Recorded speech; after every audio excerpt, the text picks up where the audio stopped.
Hey rock fans and metalheads, this is DORO PESCH and you're watching and listening to Linea Rock. I wish you a great time, keep on rocking and stay metal.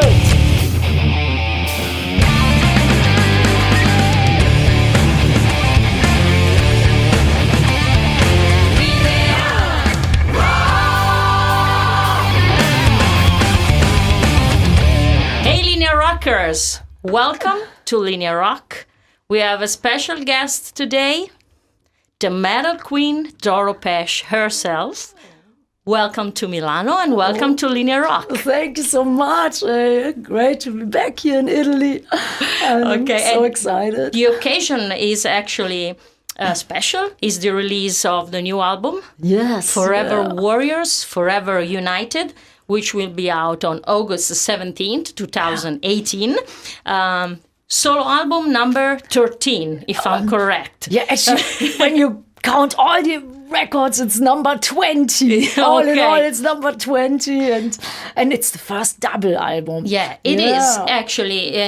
It's a very particular choice this time. It includes 25 new songs. Mm-hmm. Why a double album now? It's just, a matter of extra inspiration this time, or simply you've been collecting many songs in the last 5-6 years since Raise Your Fist? Actually, yeah, the inspiration came mainly from my deep friendship to Lemmy of Motorhead, and before I had a couple of songs and stuff, but we worked 2.5 years on this DVD that came out a while ago. It was called Strong and Proud, and it was for my 30th anniversary, so it took a long time.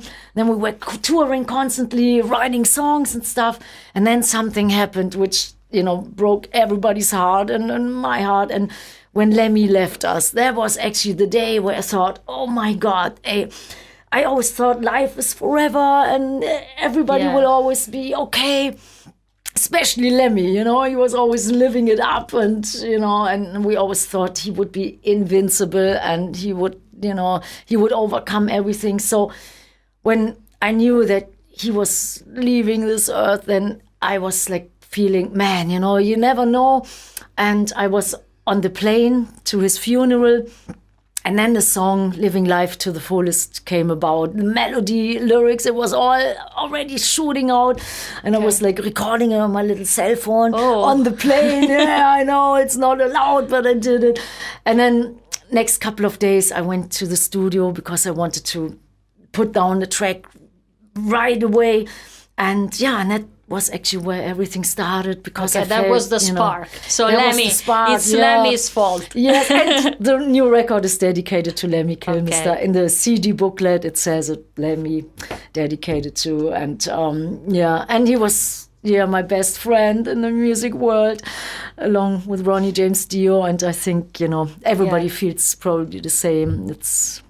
So the song is Living Life to the Fullest, the one that you dedicated to him. Yeah. So that was the spark that, started a new album. But since you already mentioned him, which is the best memory that you have of him? And maybe what do you miss the most of him? And which was the best piece of advice that he gave to you? Yeah, actually, I tell you, Lemmy was really an angel to me, because there was one time, it was 2000, and my dad, he was my best friend, he was a truck driver. I grew up in a truck. I loved him so much.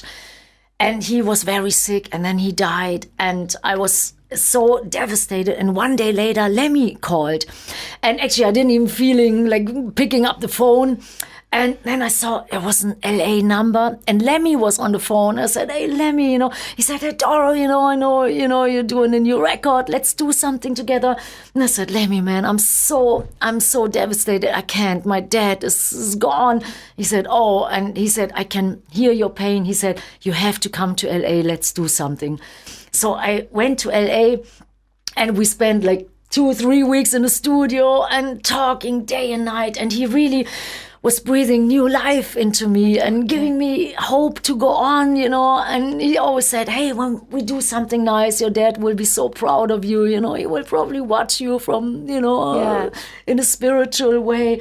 And he was definitely an angel to me, because if it wouldn't have been for Lemmy, I don't know, I was really, really sad, and, you know, I didn't know how to go on. So Lemmy, he gave me, like, you know, more power, and, you know, and and then we had many great things, like one time, for example, Lemmy always wanted to play me his favorite music, his favorite bands, or sometimes some Motorhead songs, which I didn't know.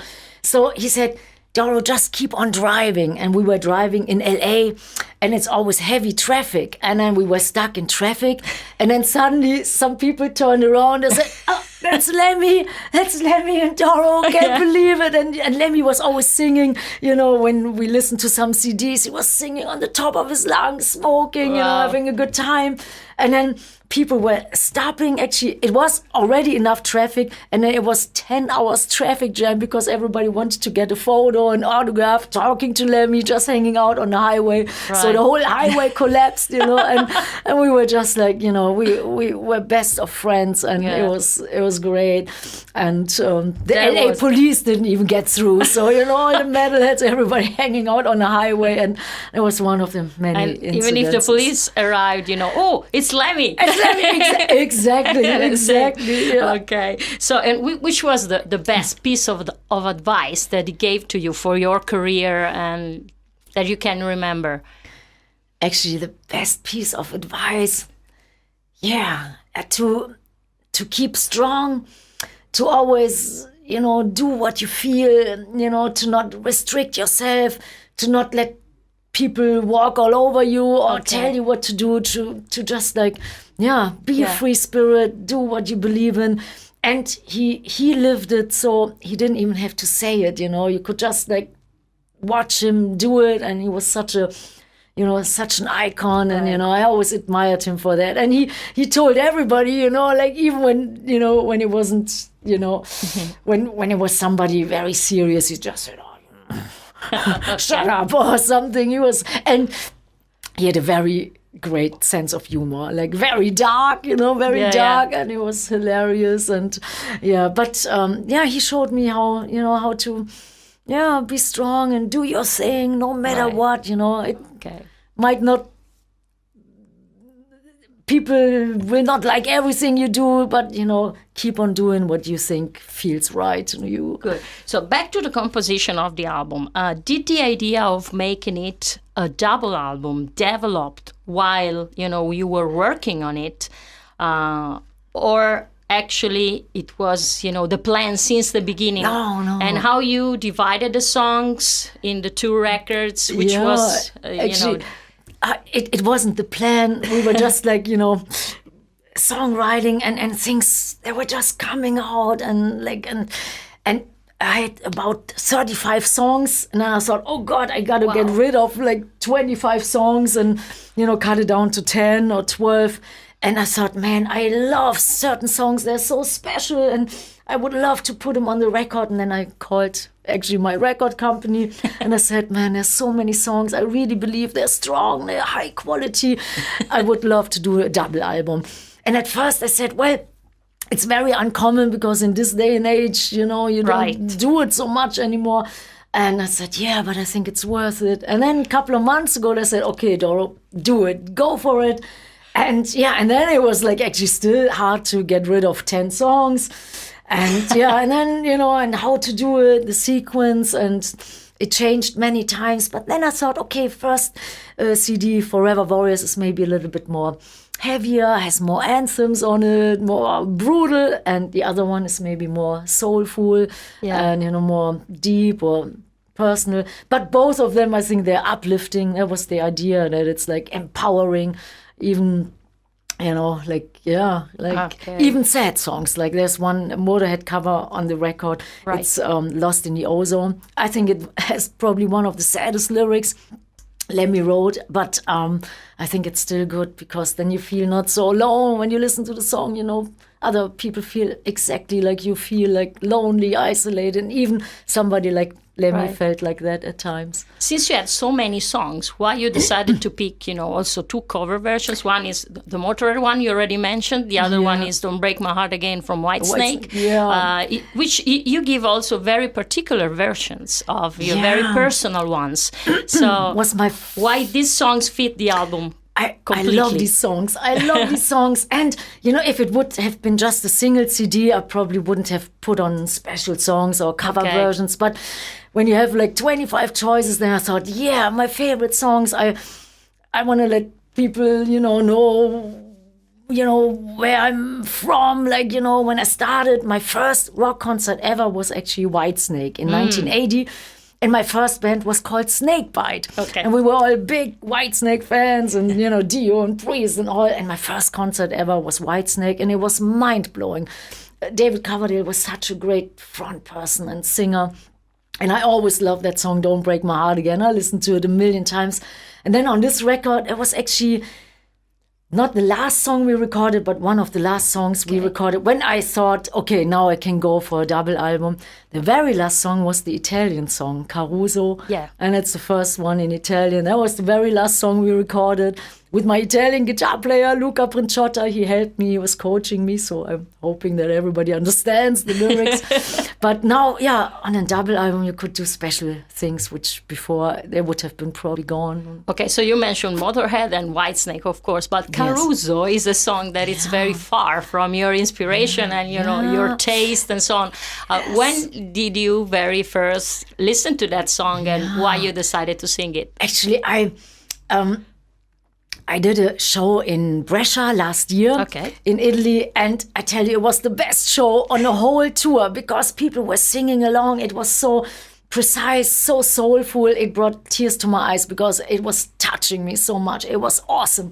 And then some fans said, hey, you wrote so many songs in French, in Spanish, in Portuguese, in German. Why did you never do an Italian song? And I thought, it's about time. It's about time. And this song Caruso, which was written by Lucio Dalla, yes. I always loved it. Yeah. And I always go, eating like in Italian restaurants, the whole band. We always, you find us in every Italian place around the world. So one time in an Italian restaurant, I heard this song. And then I walked in, I said, oh, who is it? Who is it? I love it. And the waiter didn't know. And I thought, oh, shit. And then, I forgot about it. Next time I went to this restaurant, like half a year later, the same song was on. I walked in, I said, oh, what is it? What is it? Guy didn't know it. Third time, a year later, I walked in and then somebody said, oh, that's Caruso, and there was a version by Luciano Pavarotti. Yeah. And I thought, Caruso, oh, that's it. Yeah. And it was always in my mind that I wanted to eventually do it. Yeah, and now was the time. It's a very popular song in Italy and also in America, South America. It's a great and the song. Melody, I think, is so fantastic, and the lyrics. So it kept on coming to you. So it was a matter of destiny. Yeah, I think certain things are meant to be. I thought the whole record was like somehow meant to be. It felt like everything was so positive and flowing, no problems, which I never had that before. Sometimes people leaving, the engineer is sick, somebody wants to go into a different direction, there are all kinds of things, and this one was very smooth. Yeah, and Caruso was the last one I was singing, and I love the melody, and Caruso was one of my favorite classical singers. Okay, so and I think his voice was so. But many people might not know him anymore. Like young people, and I grew up with classical music as well because my dad was a big classical fan. He loved Pavarotti and Caruso, and so when I was a kid, I was listening, to rock and to classical at the same time. Perfect combination. Yeah. So I must say that this new Doro album proves, that if rock is dead, metal is stronger than ever. Yes. And a lot of people, fans who listens to some of the song, and especially the press, already define this a new masterpiece. Oh my God. Is this the same feeling you have? Do you think it's one of the best records you ever did? Yeah, I hope so. But honestly, I love every single record. I love every single song for different reasons. You know, some songs, they're maybe mighty popular, and some other songs we've never played live, but I think every song there was something, a reason for that it made a record, you know, and I hope that people will love this record as much as they love their favorite records of us. And we had a special guest playing on the record. It was my old guitar player, Tommy Bowen. He used to play almost everything on the Triumph and Agony album, and I love that album so much. And I called him and I said, hey, Tommy, you know, Triumph and Agony is almost 30 years ago. That was like 2 years ago. I said, shall we do some special shows? And he said, oh, I was waiting for this phone call for 30 years. And we were still friends, but we didn't play together. So now we found a reason to play together. And we did a couple of shows only playing Triumph and Agony in its entirety. And then we got along so great. And then we said, hey, you have to play on the record. So he played many songs on this record, on All for Metal, Turn It Up. Okay. And we wrote one song together, If I Can't Have You, No One Will. The duet with Johan Heck of Amon Amarth. And he was a big, you know, he has so much energy, you know, and it reminded me a little bit on the Triumph and Agony album. And so, but I love them all. And apart from him, there are also some other special guests on the song All for Metal, and also on some other of the songs that you already mentioned. There's also Doug Aldrich playing. Yes, on Heartbroken, Killer Solo. What a great guitar player. Was it difficult to manage this, to organize this? I mean, I imagine you all in the same room recording, or it was, you know, arranged differently. Yeah, actually, in this time and age, you know, when you can have a portable studio and a video camera.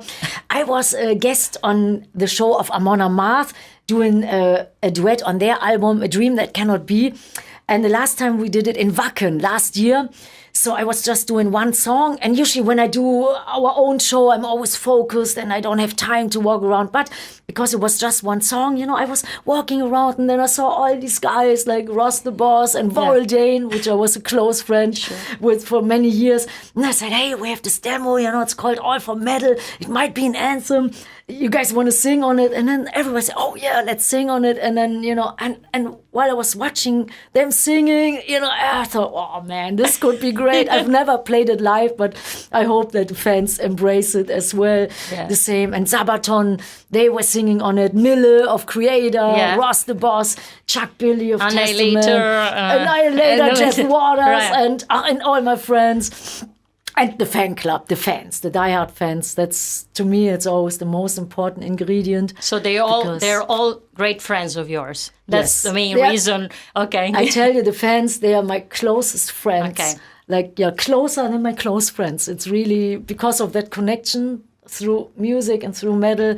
It's deeper than anything else. And as you said, now technology, you know, help us a lot. You know, you can make a record in your own home if you want. You can have, you know, tools to do it. I'm still old school. Yeah. Yeah, but in fact, you decided to record in 3 different studios, if I'm correct, from Germany to America. Yeah. Why this choice, you know? It can be also complicated to deal with. I love it when, you know, every song should get the right treatment and, you know, and you know, we started in Hamburg with a great friend of mine, Andreas Brun. I'm working with him for over 22 years.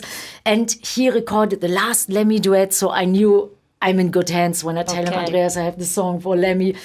And then in America, we did a couple of things. In Sweden, Johan, he recorded his part. Okay. And there's another nice studio in Germany. It's Rock City Studio. And they had this dog there. It was like a French bull terrier. It was a puppy. And I tell you, I love that dog. He was our co-producer. He was part of the Good Vibes.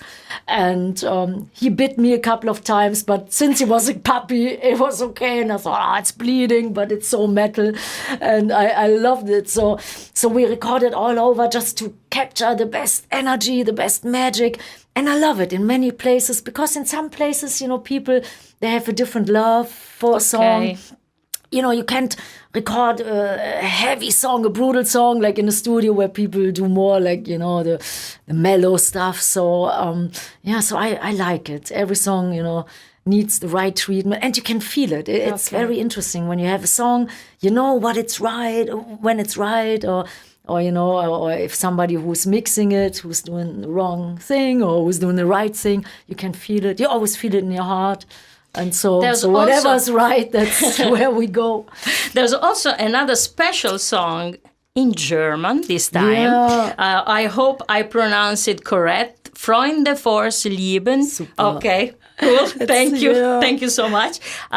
Why this one had to be in German? Since I know that you never dig, to sing in your own language so much in the past. So. Yeah, it was sometimes one or two songs. It started with Für immer. Deep Inside My Heart, Für immer was the very first German song. Right. And actually, once in a while I do a German song, and Freunde fürs Leben, it means friends for life. Okay. And, certain songs, when they come out in a certain language or in German, when you translate it into English, usually they lose a little bit of the magic.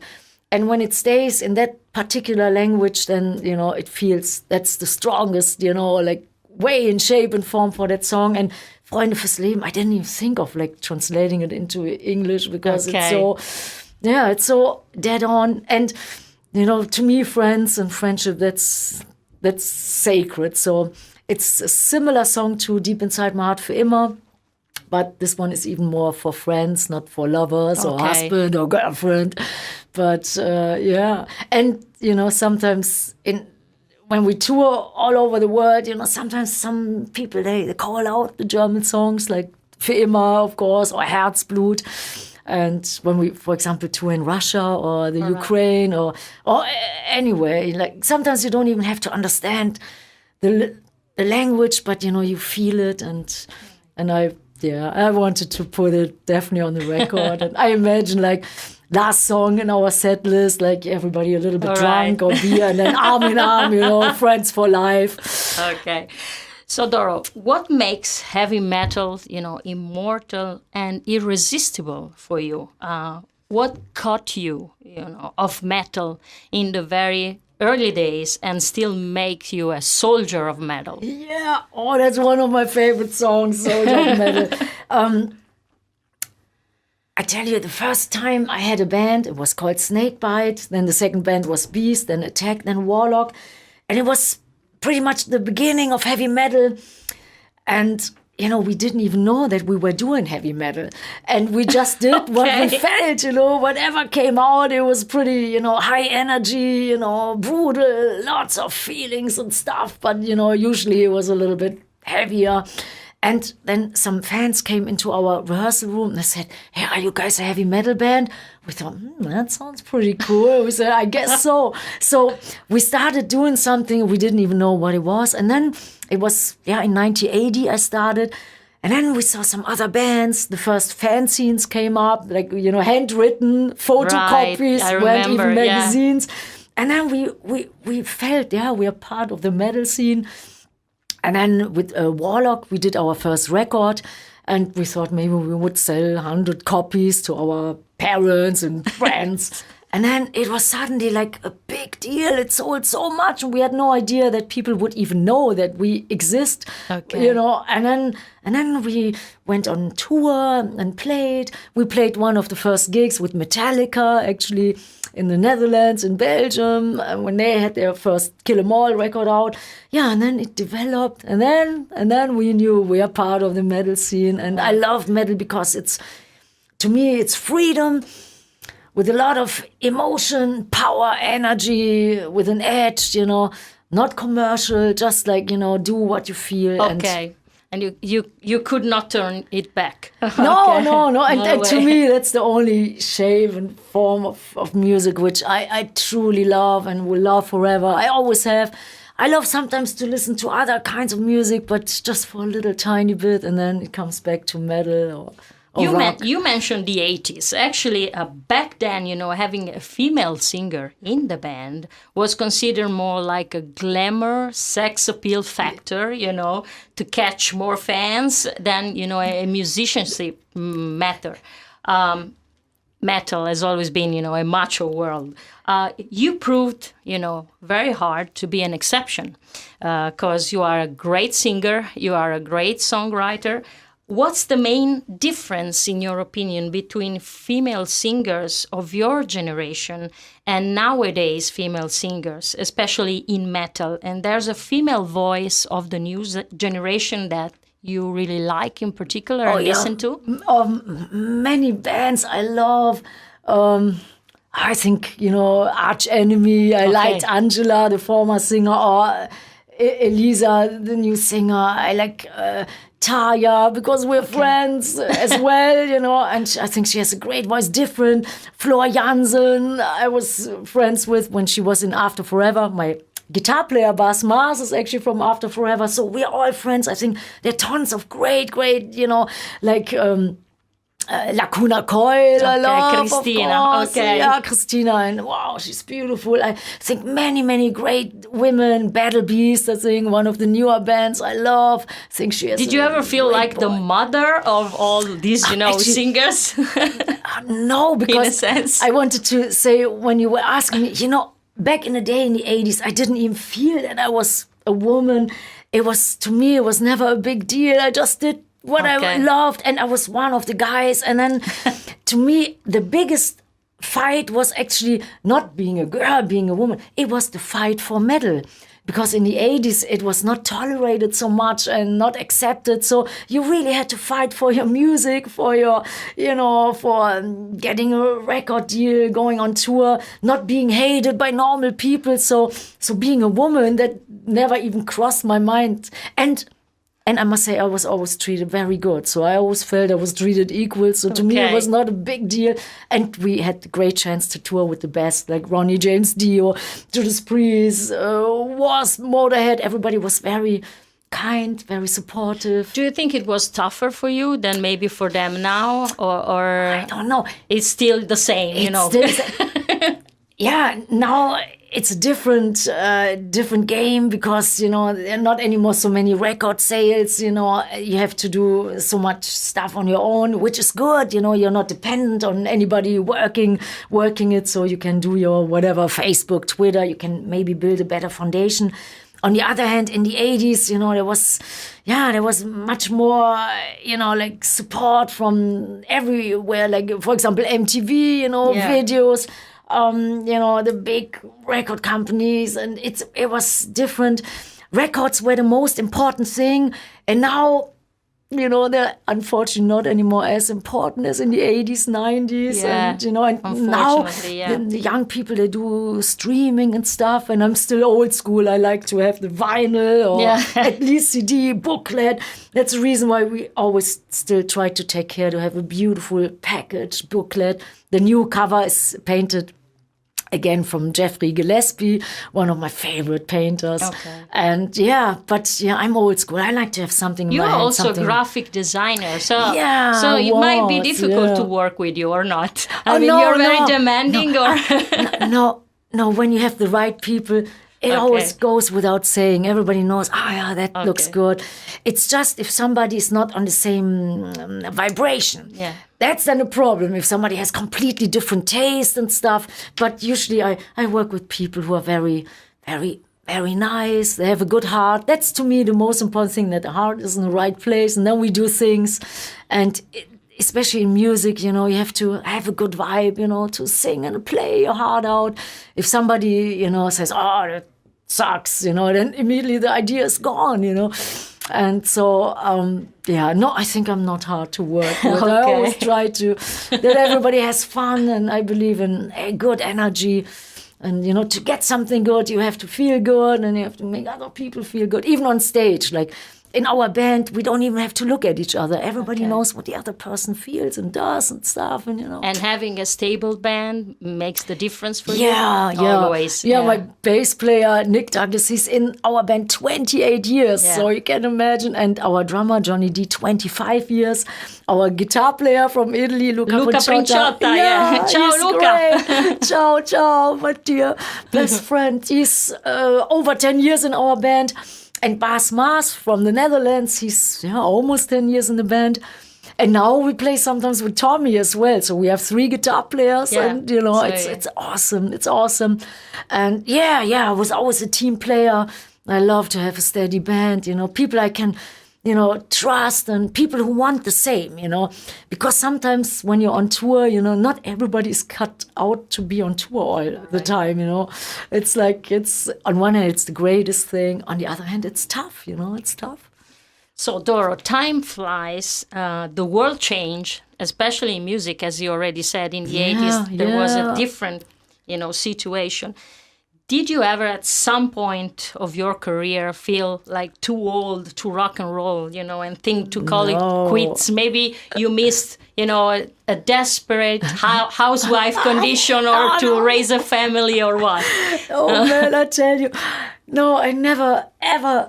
It never, ever crossed my mind. I always wanted to do that. And I love the fans. That's my biggest concern and my true love, the fans, And when I talk about the fans, I mean actually everybody personal. And I tell you, usually I know the fans by name. And they are like my closest soulmates. And no man ever, came close to that. I would say, I give it up, I get married, I make kids. And I'm totally dedicated to metal and to the fans. And that will always stay forever. So I will always soldier on, like in the song Soldier of Metal. That's actually for the fans, that song. And I fell in love many times, but music and the fans, that always is first. It always comes first, and I miss one thing is having not dogs or horses. So when I went into the studio and this little puppy, the French bulldog, was there, I was in heaven, So great. And I love the animal energy. That's so pure, so innocent, and I'm a big animal lover. So that's the only thing I really miss. But on tour, it's impossible, You're a very sweet person. Okay, so time is running out. Yeah. So we have to go. Very last quick thing. Which team will win the World Cup 2018? Oh my God! Oh God, that's a hard question. Hey, the best team should win. The best team should win, The guys who make no matter what, because I have an international band, Luca from Italy, Bas from the Netherlands. I know they're not playing in this World Cup now, but I tell you, the best team should win. Whoever makes the most effort and whoever shows the most heart. That's to me most important. That's always the key. That's always the key. Thanks so much, Doro, for your time. Thanks for this great interview. And I hope to have you on tour back to Italy very soon. Yes, we will come next year. And, I can't wait. And, and I want to say hi to all the Italian fans. I love you guys and girls. And, it was always fantastical to play here. And and of course, Luca, my guitar player. If you're listening, I love you and I appreciate all you do for the band and for me. We love you all, but we must go. We must leave Doro to her next commitments. Ciao. Ciao, Linea Rockers. Thank you very much. Ciao, metalheads. Love you.